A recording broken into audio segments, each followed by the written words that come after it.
This segment will discuss vertical analysis. Vertical analysis, often known as common size statements, compares a company's financial condition and performance to a base amount within 1 year. Horizontal analysis compares across years, whereas vertical analysis compares within 1 year.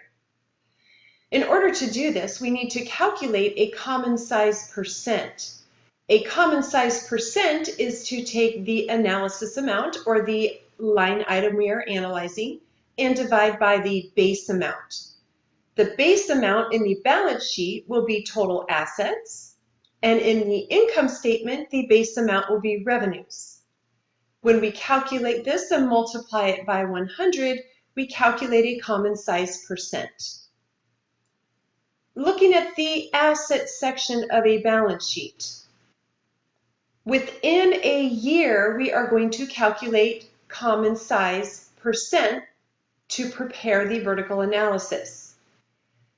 Assets are the common size base amount. Total assets for 2020 are $315,000. We take the amount of cash, which is the analysis amount, or the amount we are analyzing, and divide by the total assets. 12,000 divided by 315,000 multiplied by 100, 3.8%. In 2020, cash was 3.8% of total assets. In 2019, cash of $23,500 divided by total assets in 2019, $289,700 multiplied by 100. In 2019, cash was 8.1% of total assets. Notice we are calculating percents within a year.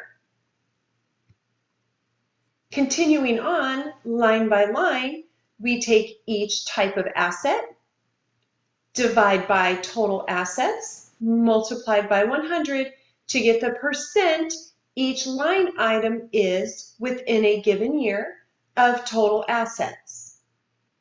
We then compare year to year to identify positive or negative changes within a company's financial position. Looking at the liability side of the balance sheet, the same thing would be completed, except total liabilities and shareholders' equity is the base amount. Each line item divided by total liabilities and shareholders' equity times 100 gives us the percent each line item is of total liabilities and shareholders' equity. The income statement is calculated the same way. However, the base amount is total revenues. Each line item as a percent of total revenues within each year.